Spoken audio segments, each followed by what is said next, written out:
हमारे भारत के सुदूर क्षेत्र नॉर्थ ईस्ट के 7 राज्यों के साथ पीएचडी सीसीआई दिल्ली और इनकी स्थानीय आसाम टीम ने यह कोऑप्टिव मूवमेंट के अंतर्गत इंटरनेशनल ईयर ऑफ कोऑप्टिव 2025 के सेलिब्रेशन में कैसे सहकारिता गांवों तक,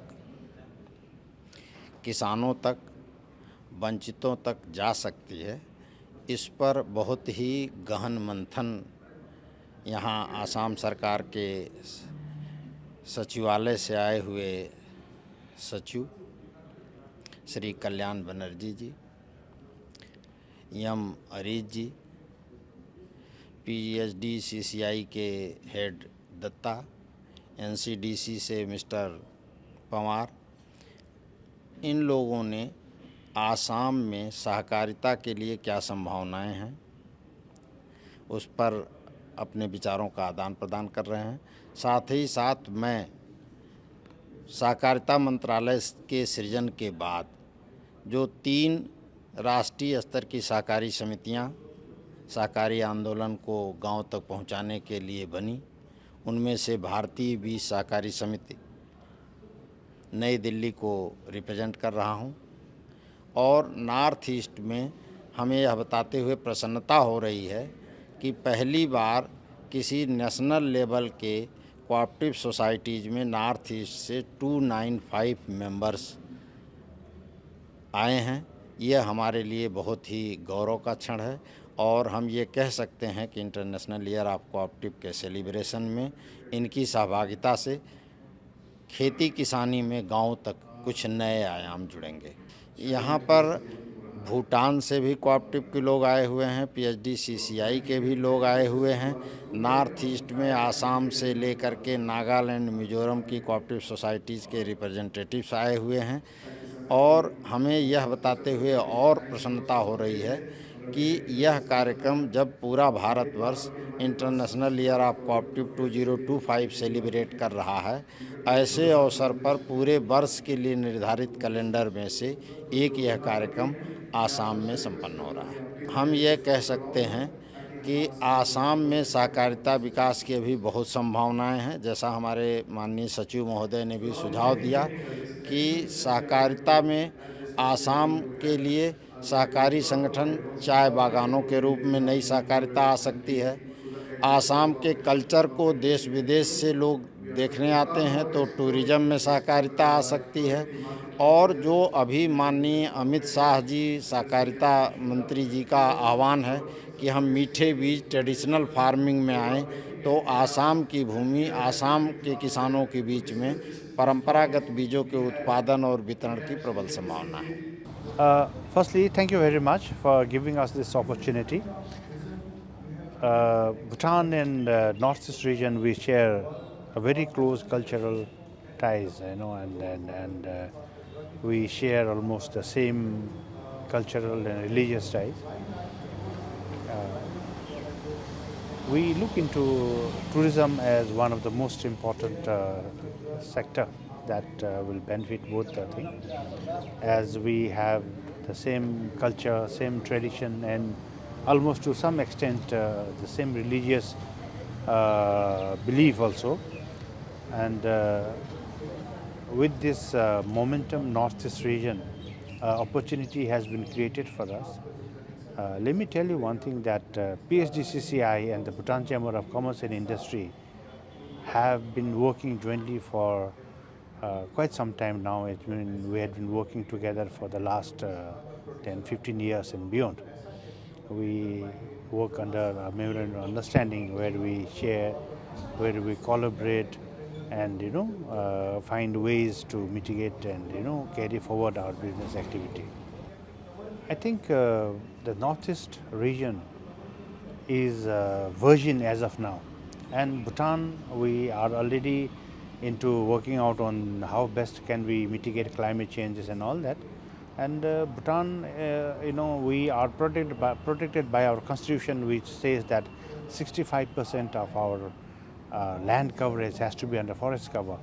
And not only 65%, presently we are holding around 75 to 80% of our forest cover of our land under forest cover. So I think we are easily mitigating the climate change scenario in Bhutan.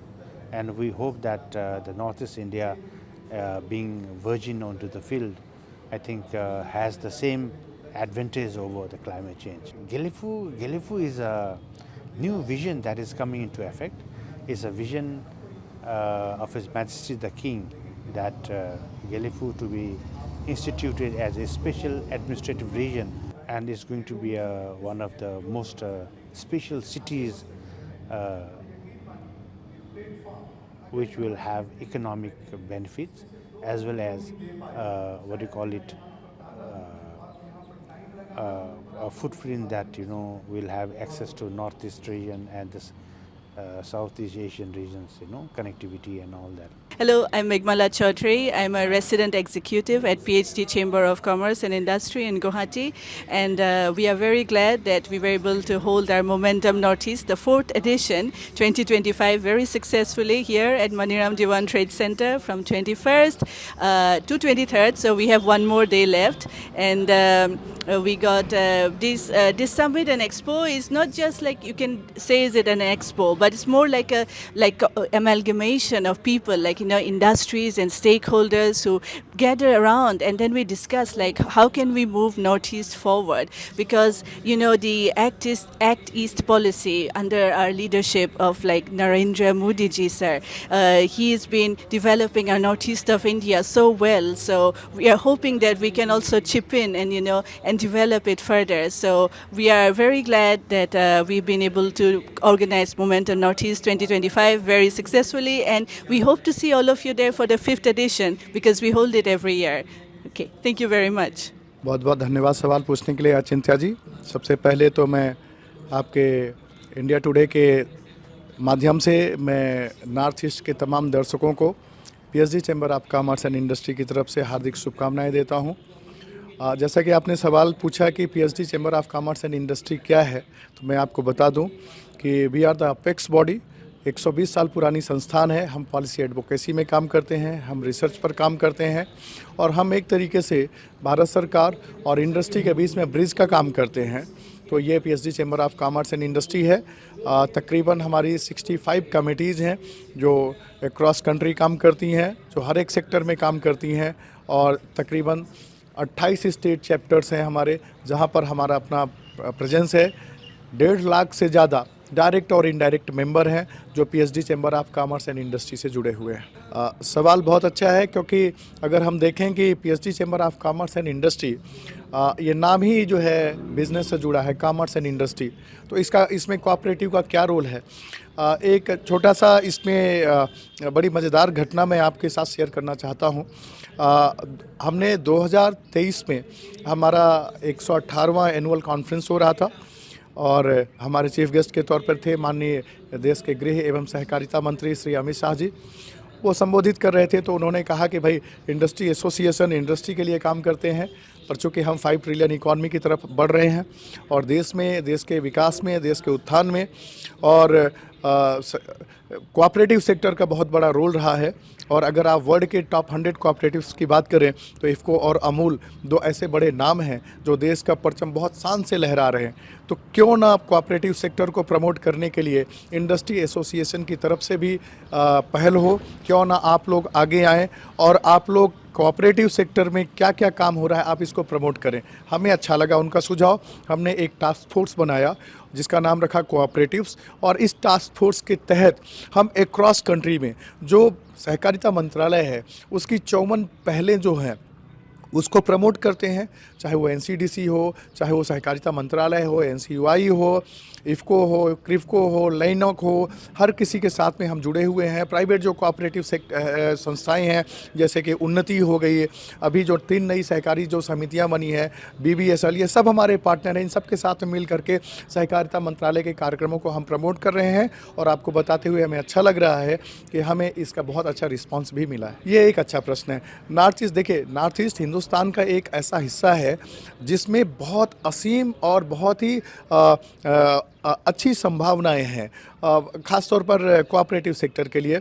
जैसे कि अगर आप bamboo के production का देखें, या bamboo से बनी हुई जो चीज़ें हैं, या हथकरघा, या आर्ट, या जितनी भी चीज़ें हैं, डेयरी प्रोडक्ट हैं, तो ये सारे के सारे नॉर्थ ईस्ट में बहुत ही प्रचुरता से पाए जाते हैं। और यहाँ का जो टूरिज़्म है वो बहुत ही अपने आप में बहुत ही रिच है, और लोग अपने आप अनायास ही जो है नॉर्थ ईस्ट की तरफ जो है आकर्षित होते हैं, लोग आते हैं।